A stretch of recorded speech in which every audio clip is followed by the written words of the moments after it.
Assalamualaikum warahmatullahi wabarakatuh. Kami dari kelas 11 MP2 ingin mempresentasikan tentang pengolahan rapat pertemuan dari bab 1 hingga bab 2. Pertama-tama perkenalkan, nama saya Kesha Waramahira dari absen 15. Perkenalkan, nama saya Tiara Dita Febriana dari absen 31. Perkenalkan, saya Viva Rahmadini, absen 34. Pertama-tama saya akan mempresentasikan tipe-tipe pemimpin rapat. Yang pertama ada tipe otoriter. Pemimpin yang memegang kendali penuh, suka mengambil keputusan sepihak, komunikasi searah, dan kurangnya rasa percaya pada kemampuan anggota. Yang kedua ada tipe laissez-faire, mengutamakan keterbukaan, kolaborasi, dan komunikasi dua arah. Keputusan diambil berdasarkan kesepakatan bersama atau konsekuensi. Yang ketiga ada tipe demokratis, memberikan kebebasan penuh kepada peserta. Pemimpin cenderung pasif dan hanya membantu jika diminta. Kelebihannya mendukung kreativitas dan kekurangannya bisa membuat arah rapat tidak jelas. Yang kedua ada tipe-tipe peserta rapat. Yang pertama, tipe pemersatu, bertindak sebagai juru damai, sabar, dan penuh perhatian. Yang kedua, tipe pendengar, cenderung pasif, diam, karena kurang pengalaman atau kurang percaya diri. Yang ketiga ada tipe pemberi semangat. Dia memiliki pengaruh baik dan pandai dalam memotivasi orang. Selanjutnya ada teknik bertanya dalam rapat. Untuk mendapatkan informasi yang detail, pemimpin atau peserta bisa menggunakan teknik. Yang pertama, pertanyaan langsung, yaitu pertanyaan yang ditujukan kepada satu orang untuk memotivasi partisipasi. Yang kedua ada pertanyaan umum, adalah pertanyaan yang ditujukan kepada seluruh peserta agar semua berpikir. Yang ketiga ada pertanyaan terbuka, adalah pertanyaan yang dibutuhkan jawaban penjelasan seperti apa, bagaimana, dan mengapa. Selanjutnya ada pertanyaan mengembalikan, adalah pertanyaan yang akan kita lempar kembali kepada penanya atau peserta lain. Selanjutnya ada pertanyaan faktual, yaitu pertanyaan yang digunakan untuk mencari fakta atau data konkret. Selanjutnya, pertanyaan retoris, yaitu pertanyaan yang tidak memerlukan jawaban karena jawabannya sudah jelas. Yang terakhir, ada pertanyaan penghargaan, digunakan untuk memberikan apresiasi atas ide yang disampaikan peserta. Terakhir, saya akan menjelaskan pengendalian rapat. Pengendalian rapat yaitu upaya untuk menjaga rapat tetap tertib dan produktif. Ini terbagi menjadi, pertama, pengendalian terbatas, yaitu dengan cara memberikan kesempatan berbicara secara bebas namun bergantian agar tidak ada monopoli pembicaraan. Yang kedua, ada pengendalian ketat, yaitu dengan cara pemimpin membatasi waktu dan jumlah penanya. Peserta hanya boleh berbicara seizin pemimpin.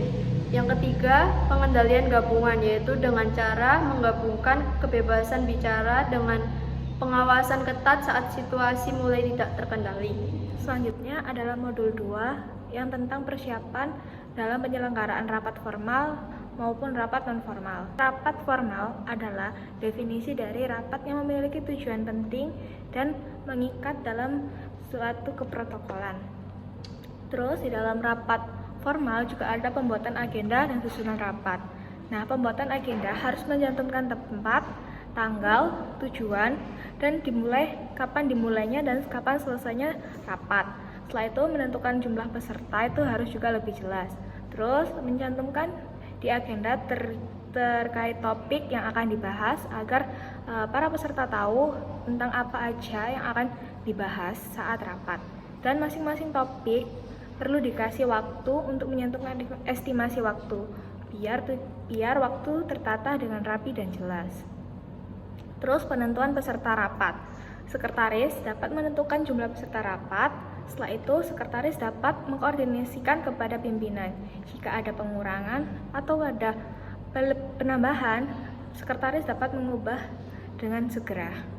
Setelah itu, penentuan peserta rapat, yaitu notula rapat sebelumnya. Untuk notula rapat sebelumnya ini bertujuan untuk mengevaluasi hasil rapat sebelumnya. Apakah rapat sebelumnya sudah terlaksana atau belum? Terus ada dokumen peraturan. Jadi nanti itu di rapat pertemuan berisi tentang dokumen peraturan tentang diskusi. Apakah tentang diskusi itu sudah sesuai dengan hasil yang ada dalam peraturan dokumen. Setelah itu materi rapat. Materi rapat dapat disampaikan melalui referensi berupa buku, media cetak, atau file digital. Surat undangan. Surat undangan itu juga harus mencantumkan kop surat, nomor, perihal, tempat, dan tanda tangan pejabat.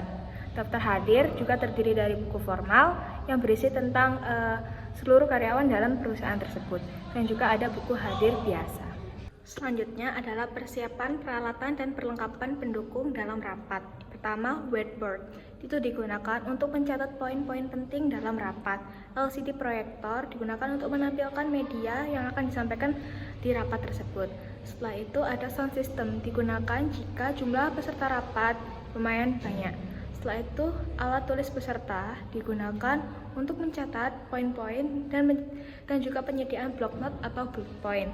Terus atribut peserta seperti name tag digunakan untuk mengenal identitas peserta rapat. Selanjutnya persiapan ruangan dan lingkungan. Pertama, kenyamanan fisik. Peserta sangat menentukan konsentrasi, yaitu cahaya. Cahaya juga harus ditentukan agar tidak mengganggu pandangan para peserta rapat maupun pemateri yang akan menyampaikan materi. Setelah itu penataan suara, mengurangi gema, berguna untuk agar audiens tahu apa yang disampaikan. Terus ventilasi, pengaturan suhu udara AC agar tidak terlalu panas dan tidak terlalu dingin. Tempat duduk disesuaikan dengan jumlah peserta, jangan sampai ada yang lebih maupun sampai kurang. Setelah itu persiapan akomodasi, konsumsi, dan transportasi. Konsumsi disajikan sebelum rapat seperti snack ringan, rapat, permen, dan saat istirahat dapat diberikan makanan lengkap seperti nasi, juga boleh nasi yang box. Terus transportasi, identifikasi kebutuhan kendaraan jika ada peserta rapat atau pemateri yang ingin menyampaikan tidak ada kendaraan. Setelah itu kesehatan dan keamanan. Kesehatan seperti dokter jika sangat diperlukan, dan keamanan seperti security. Selanjutnya adalah sistematika proposal rapat. Yang pertama, latar belakang dan dasar pemikiran. Kedua, jenis, tema, dan tujuan kegiatan. Ketiga, waktu, tempat, dan susunan kepanitiaan. Dan keempat adalah rencana anggaran biaya yang diperlukan. Selanjutnya adalah pengertian dari rapat informal. Rapat informal adalah rapat yang tidak resmi atau sering mendadak, tapi fokusnya itu untuk menyelesaikan masalah yang mendesak saja. Terus ada pun juga fokus dalam rapat informal, yaitu dalam rapat informal kita menyampaikan undangan bisa melalui media praktis seperti WhatsApp, SMS, dan telepon. Kedua, peserta rapat terbatas. Pada pihak-pihak terkait langsung dengan masalah tersebut, hanya orang-orang yang terkait dalam permasalahan tersebut. Ketiga, ruang rapat lebih fleksibel, bisa di mana saja, bisa di gudang, produksi, atau area terbuka yang nyaman. Selanjutnya saya akan membacakan pengelolaan rapat atau pertemuan. Proses kegiatan rapat atau pertemuan harus dipersiapkan dengan baik agar berjalan efektif, efisien, dan menghasilkan keputusan atau solusi. Persiapan yang kurang matang dapat menyebabkan rapat tidak mencapai tujuan dan membuang waktu. Selanjutnya, peran administrasi kantor dan sekretaris dalam penyelenggaraan rapat. 1. Sebagai MC. MC adalah orang yang membantu jalannya acara agar berlangsung tertib, lancar, tepat waktu, dan menarik. Fungsinya untuk mengatur waktu pelaksanaan acara. Kedua, introducer, memperkenalkan pembicaraan atau nama narasumber. Ketiga, ada mood setter, menciptakan suasana yang hidup dan tidak membosankan. Selanjutnya, sebagai notulis bertugas mencatat jalannya rapat secara lengkap dan akurat. Tugas notulis meliputi mencatat hasil rapat, menyiapkan agenda dan daftar hadir, menyusun dan mendistribusikan notula, menjaga kerahasiaan informasi, serta berkoordinasi dengan pihak terkait. Selanjutnya ada susunan pelaksanaan rapat. 1. Pembukaan. Tahap awal rapat yang meliputi sambutan, penyampaian agenda, penjelasan tata tertib, perkenalan peserta, konfirmasi notulas sebelumnya, dan Penegasan waktu rapat. Kedua, pembagian tugas. Dilakukan untuk membagi tanggung jawab secara jelas, meliputi identifikasi tugas, menentukan penanggung jawab, klarifikasi, kesepakatan pencatatan, tindak lanjut, serta evaluasi. 3. Diskusi atau rapat sindikat. Rapat sindikat bertujuan membahas masalah ketenaga kerja, menyusun strategi, merencanakan aksi, dan mengambil keputusan bersama melalui diskusi dan musyawarah. 4.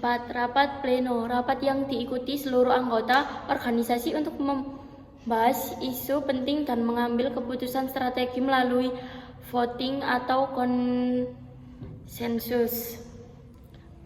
Nomor 5. Perumusan.